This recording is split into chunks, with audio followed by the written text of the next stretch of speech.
JB, hoje eu estou olhos nos olhos com um produtor, roteirista e diretor de cinema santista que recentemente recebeu o troféu Panvision com o curta infanto-juvenil Por Dentro das Árvores. Realizou 3 longas-metragens, Areias Escaldantes, Oceano Atlantis e Helena Meirelles, A Dama da Viola, também premiado. Falo de Francisco de Paula. É um prazer ter você aqui. Muito obrigada. Parabéns por uma carreira tão brilhante, viu? Clara, muito obrigado. É uma honra. Que bom. E eu começo perguntando a você. Você aprendeu cinema na França? Meu brinquedo era uma câmera. E quando eu fui à França pela primeira vez, eu me inscrevi numa escola de cinema e eu sabia manusear a câmera, eu sabia desmontar, eu sabia fazer foco, diafragma. Então ali eu aproveitei essa oportunidade e comecei a estudar cinema. Agora, você começou a sua carreira propriamente dita em 1980? Depois que eu comecei a estudar na França, eu vim contratado pela Gaumont francesa, que era coprodutora do filme Quilombo, do Cacá Diegues. Então eu fui assistente de direção dele, trabalhei também como assistente do Neville de Almeida e do Oswaldo Candeias. Interessante. Quer dizer, mal terminou lá e já estava aqui numa produção tão boa quanto Quilombo.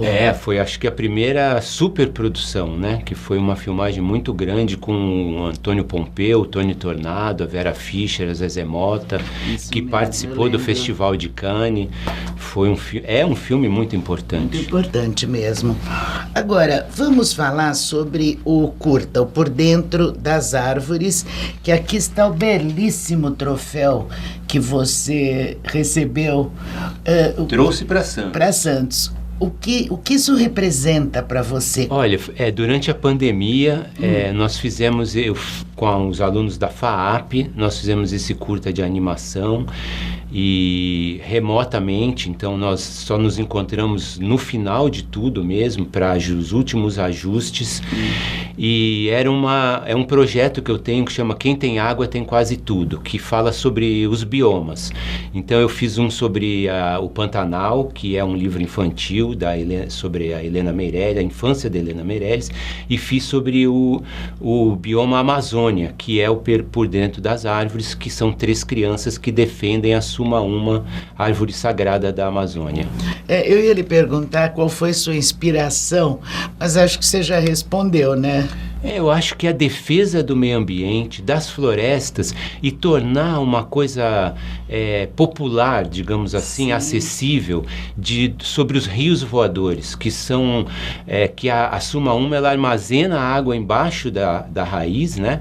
E essa água sobe pelo tronco, evapora nas folhas e por cima da copa das árvores ela se desloca até a Cordilheira dos Andes. Ela ia cair, essa chuva, no Oceano Pacífico, mas ela bate na montanha e volta para o Brasil. E ela enriquece o interior de São Paulo, o Cerrado, vários lugares. Então a ideia era essa, mostrar que a floresta é que dá a vida. E você conseguiu, tanto que foi premiado. E foi uma surpresa para nós. Agora, depois veio o Areias Escaldantes.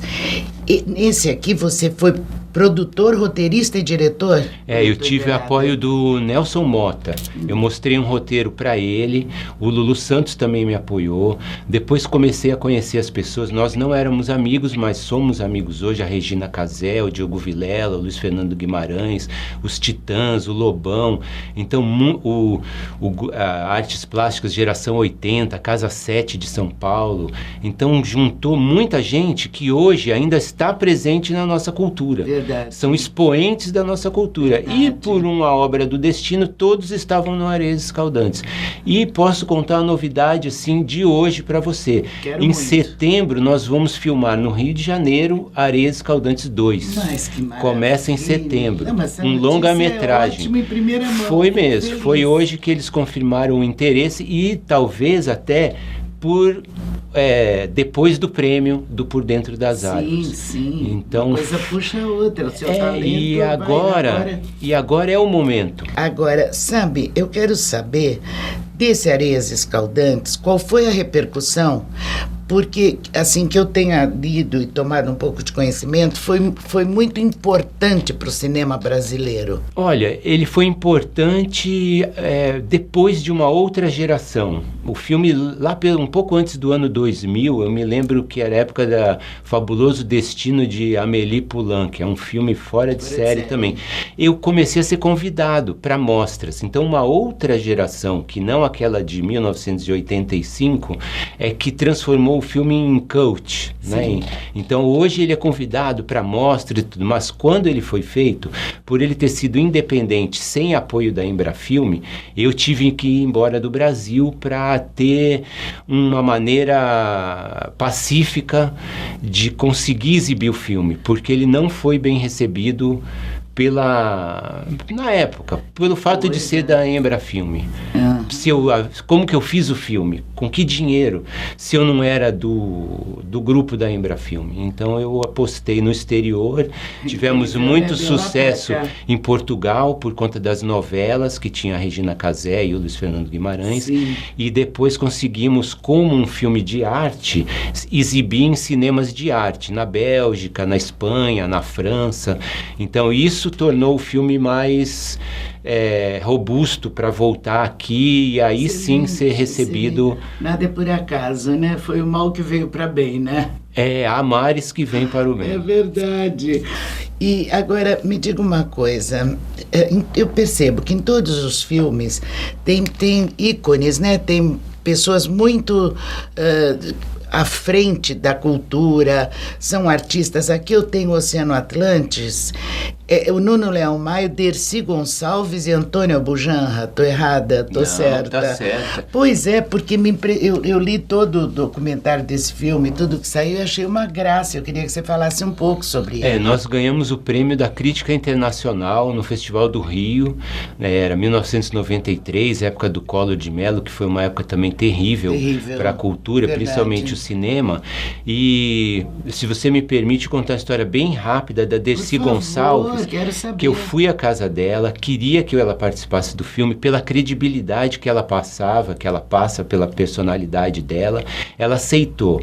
2 anos depois que eu consegui o dinheiro para fazer a parte dela, voltei na casa dela com uma produtora executiva e oferecemos um valor pequeno para ela por 3 horas de filmagem. E ela olhou e falou, não, eu acho muito pouco. Aí eu falei, dona Dercy, eu estive aqui há 2 anos atrás, convidei a senhora para fazer o filme, lembra? Sentei naquele sofá, a senhora me deu uma bala. Ela falou, era você? Eu já tive câncer no estômago, quebrei a bacia, quase morri, você não acabou esse filme? Falei, não, eu estava exatamente esperando a senhora. E ela ganhou o prêmio de melhor atriz no Festival de Brasília. Sim. Então, eu procuro no meu trabalho colocar as mulheres à frente e acima dos homens, porque as mulheres são mais inteligentes e vejam o mundo que os homens deixam hoje para nós, para as nossas futuras gerações. Então eu sempre que posso quero falar sobre mulheres guerreiras, lutadoras, brasileiras, que levam esse país para frente. Uma honra o que você está me falando. E também para que elas venham assumir posições de comando na nossa sociedade, porque o homem faz a guerra e a mulher faz a vida. É verdade. Agora, como é a relação com todos esses artistas? Olha, é uma relação de trabalho. Eu sou cobrado por um roteiro, eu tenho que saber responder as questões. Por que senta para cá? Porque, olha, o Antônio Bujanra, eu contava assim, Abu, você vem dali, senta aqui, olha para lá, fala isso. Aí ele olhava para mim, ele é um mestre, né? Mestre, eu fico assim, ele olhava para mim e falava assim, posso contar para os meus amigos? Falei, pode, então eu faço. E aí ele obedecia a minha direção, porque na verdade eu permiti que ele criasse. Sim. Porque era muito mais rica, né, a experiência dele como diretor e ator, e eu tinha o poder de dizer corta e começar tudo de novo. Então eu esperava muito deles e eles contribuíram. É um filme que nunca passou no Brasil, mas foi muito bem no exterior. E eu espero um dia, né, que está disponível no YouTube, mas eu espero um dia poder mostrá-lo nas telas. Certo. Agora, vamos falar do Helena Meirelles, A Dama da Viola, Título lindo, começa daí, né? E também premiado. Também premiado, e uma mulher fora de série, uma mulher que foi descoberta aos 70 anos pela revista Guitar Player, nos Estados Unidos. Ela era empregada doméstica, aposentada, e o sobrinho dela gravou uma fita dela tocando. Ele se chama Mário Araújo. Eu acho até que ele mora no Guarujá. Sim. Não tenho certeza, mas ele mandou para a revista e ela foi considerada a revelação do mês da revista, e depois ela foi considerada uma das 100 maiores instrumentistas do século, junto com Eric Clapton, Keith Richards. Tem um pôster, né, da Guitar Player com as palhetas, Jimi Hendrix, tudo, e a Helena Meirelles está lá, a palhetinha dela. Ela ficou entre as 100 palhetas do 100 século. palhetas do século. Aí que ela virou uma artista e a Eldorado gravou. Eu me identifiquei com essa história do brasileiro que tem que ir para o exterior para fazer, né, ter uma resposta. Procurei muito por ela. Ela me recebeu na casa dela no Natal e no Réveillon sem nunca ter me visto. E fizemos o filme. E ela foi ao Rio de Janeiro na Van Premiere, no Cine Odeon. Foi muito bem recebida, e eu perguntei a ela: Dona Helena, a senhora acha que nós contamos bem a sua história? Ela falou: Francisco, nunca me vi tão grande. Ela nunca tinha ido ao cinema. Ela falou: que lugar escuro, tudo escuro, ninguém fala nada, que esquisito. Eu falei: nossa, o primeiro filme que a senhora veio assistir é sobre a senhora mesma. Então ela também foi uma predestinada, né? Uma mulher assim... Merecimento, não? Merecimento, seu e dela, lógico, né? Agora, me diga uma coisa, nós já estamos caminhando para o finalzinho do programa, mas eu ainda quero saber de você, seu próximo projeto, o que você tem em mente, ou é algum sonho que você tenha? Me fala alguma coisa para frente. Eu tenho o Areias Escaldantes 2, que vai ser uma história... passada no Rio de Janeiro, que é uma professora que defende um idioma, e ela tem que levar aquele livro para um determinado lugar, e ela vai ser perseguida durante esse lugar até que ela salve esse idioma.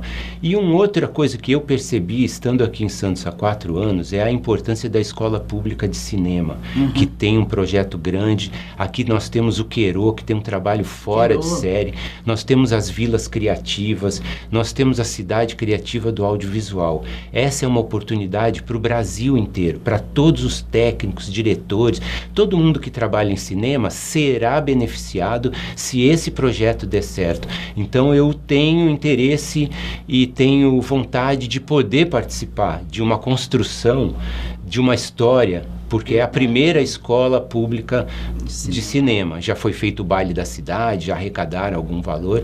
Então eu espero que tenha sido também uma obra do destino eu estar em Santos quando começa essa escola pública de cinema, que pode beneficiar tantos jovens e pessoas de todas as idades que amam o cinema. Verdade. Eu vou terminar com você, só para você me dar uma breve palavrinha do que você acha da evolução do cinema brasileiro. O cinema brasileiro, ele progrediu quando ele aprimorou as leis de incentivo. Então hoje você tem uma lei de incentivo onde o distribuidor, que é uma multinacional, a Warner, a Fox, a Columbia, ela tem um benefício fiscal sobre a remessa de lucro, e você já consegue exibir seu filme num cinema do shopping, porque o cinema brasileiro era considerado cinema de arte. Independente do que fosse, ele ia passar na Pinacoteca, ele ia passar no MIS, ele não ia passar lá no Praia Mar. Então o Helena Meirelles passou no Praia Mar, no Cinemark.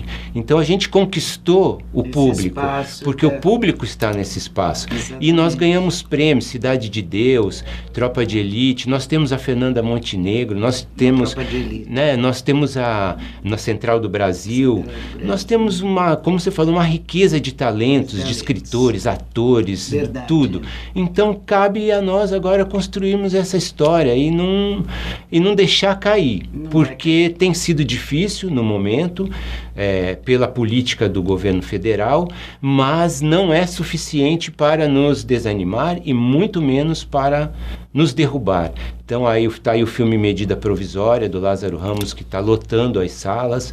Então eu acho que o cinema brasileiro está de parabéns por tudo que ele vem construindo. Está sendo feito Nosso Lar 2, que foi um filme de muito sucesso.